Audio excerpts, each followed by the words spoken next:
Welcome, travelers, to PA's Nightmare Wednesdays. As always, welcome to my realm of nightmares. Allow me to be your personal assistant in my realm. Come in, take a seat, get comfortable, for when you step into my realm, there's no stepping out.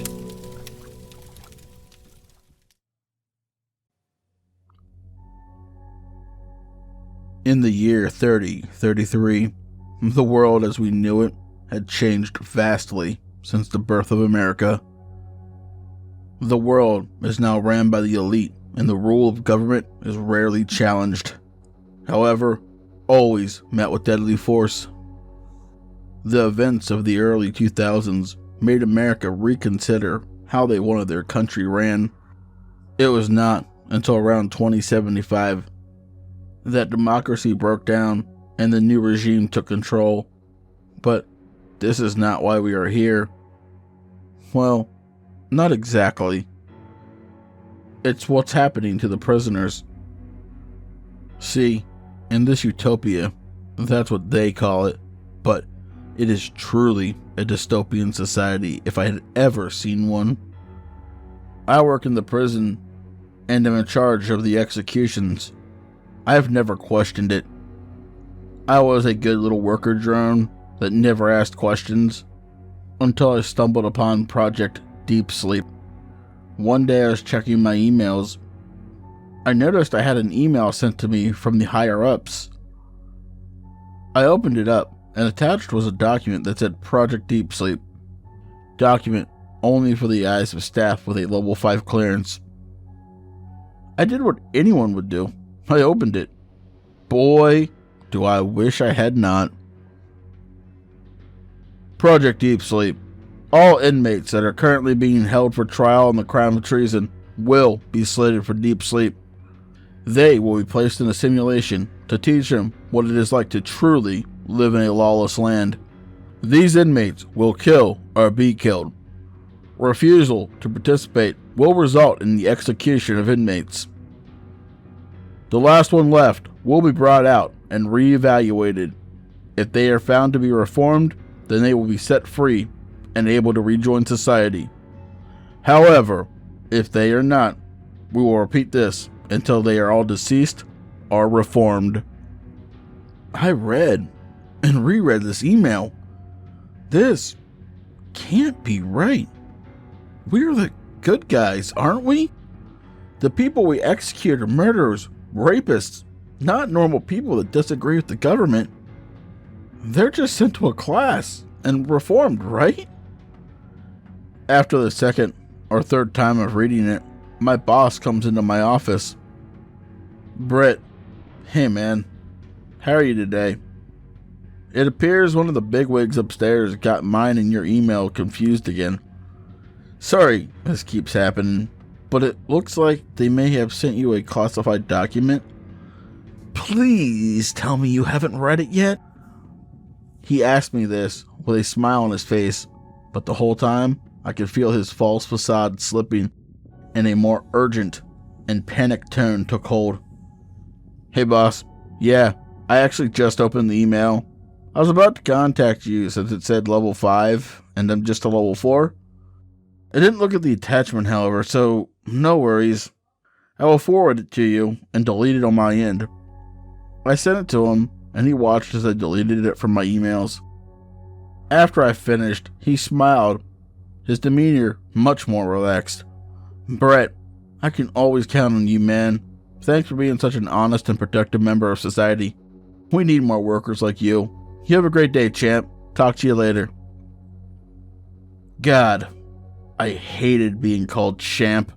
Lucky for me, I knew enough about technology to mark the email as unread and have a backup of the email just in case I need it later.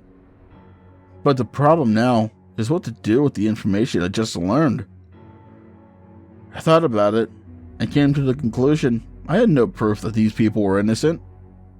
So, for months, actually almost a year, I continued to do my job. That was until last week. I was doing my job like any other day, checking emails, looking through the day's list of executions, when I saw a name that hit me as hard as any fist to the gut could. Amy Johnson. I clicked on the name and brought up the file. It was her, my closest and best friend. Her crime was treason. She was slated for execution today. However, I managed to hack into her file, changing the date of her execution for a week from now. I needed some time if I were to save her. After I finished with this, I went to carry out the next step of my plan, the abduction of my boss. Yeah, you heard that right. I have to abduct my fucking boss. Fun. He would have the needed information that I would need to get into the simulation and get my friend out. I waited in the parking garage after we all got off work. Finally, an hour after everyone left, he came out. Brett, you still here, man? My boss surprised me by yelling my name. I stepped out of the shadows and under one of the lights. Yeah, I am still here. How did you know I was here? He just points at my car that is stupidly parked next to his. Pro tip, man, next time you want to hide your car. He said with a lighthearted laugh. So why are you still here, man? He asked, honestly curious. Well, this is uncomfortable, but I have to abduct you now? I need... Before I could finish, he took over the conversation. First, I already knew why you're here, and you're also not going to abduct me. Second, you need to know how to get into the simulation to save a friend, family member, lover. So, how close am I? He said calmly. How did you know that? I was stunned. Brett, my boy, you've worked for me for how long? Hell, I knew you read that email. You didn't cover your tracks nearly as well as you thought you did. But this is not the place, nor the time for this conversation. Meet me in my place. We will get you into the simulation. Alright, champ? This needs to be stopped. They're slaughtering hundreds, if not thousands of innocent people in droves. It's not okay. Well, this meeting has gone very different than I expected. My boss and I laughed awkwardly and then went our separate ways. I made my way to his house once I got there. We had a very informative conversation. Brett, I wanted to meet with you. I have suspected that you read that email from the start. It was not until I went back to my office and tracked your digital footprint I knew for sure. You never said anything to me, so I let it go. But now they have someone you care about. I take it from the fact that I once again had to hide your sloppy work from the higher-ups. You are not half as smart as you think you are, but you are in the perfect position to help me in this. Wait, first, why are you wanting to stop them? Because you are one of them. And second, how am I in the position to help you out? Brett, there are many reasons I want to stop this government. But let's just go with the most important. They killed my wife and daughter. They were found guilty of treason and executed. The only reason I was not executed along with them is because I happened to be at work when this happened. They just assume I was innocent, which, let's be honest here, will prove to be a fatal mistake for them. With your help, that is. See, we come from the old days. Honestly, most of the higher-ups still. We remember America before it became, well, this. However, most hate what we used to be, and my family. We loved America and how it used to be. There's a whole group of us that want to end this regime, but they are too powerful. You are a golden ticket to end them." "How?" I exclaimed. "You work with the mainframe they execute everyone in. You know the system like the back of your hand.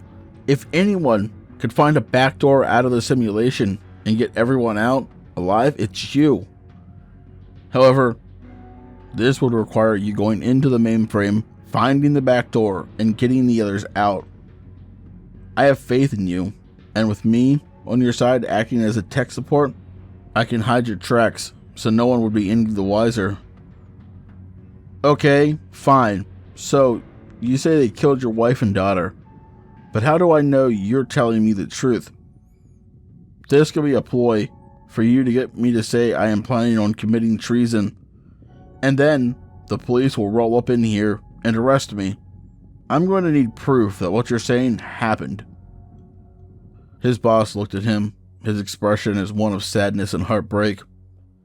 "Fine. If you want your proof, follow me." His boss led him up and into his daughter's room.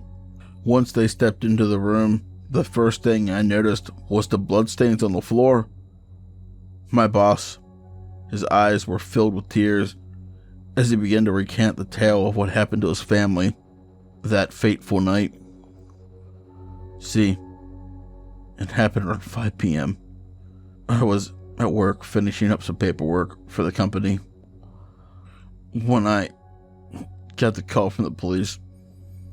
They had entered my house to take my wife and teenage daughter into custody for treason. However, my wife and daughter were fighters, and they assaulted the police.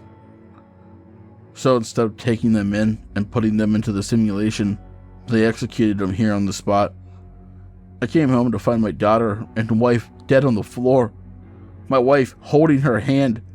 It broke me, but of course, I had to toe the company line in order to make these sick fucks pay." Brett could not say a word. He was stunned.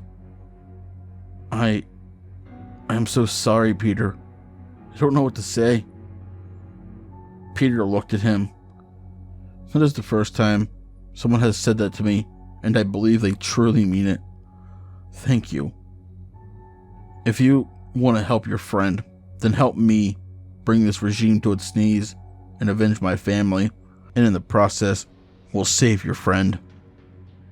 I thought this over and agreed. So, over the next few days, we prepared for what we needed to do. I taught my boss the system as he created the backdoor into the simulation. I also disabled one of the pods, putting it in storage till maintenance could fix it. While we were doing all this, Amy was found guilty of treason and slated for the simulation. Having to look her in the eye as I sentenced her to what she was sure was her death. That was one of the hardest things I had ever had to do in my life. But I would be there soon enough to get her out, and everyone else. I would save them all, come hell or high water.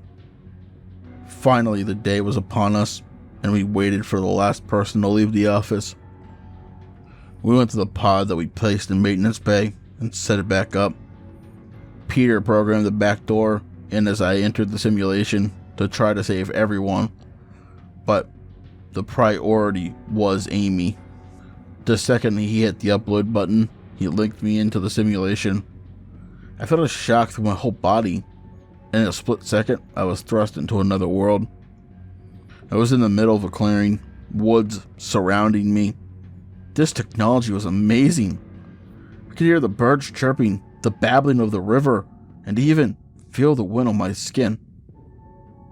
Wait, this revelation sent a shudder down my spine. If I could feel the wind, doesn't that mean, in turn, I can feel pain as well? My thoughts were cut short as the sound of screaming and gunfire could be heard just north of my current location. I could hear Amy screaming. This sent me into action. I bolted in the direction I could hear her. I was bound determined to save my friend.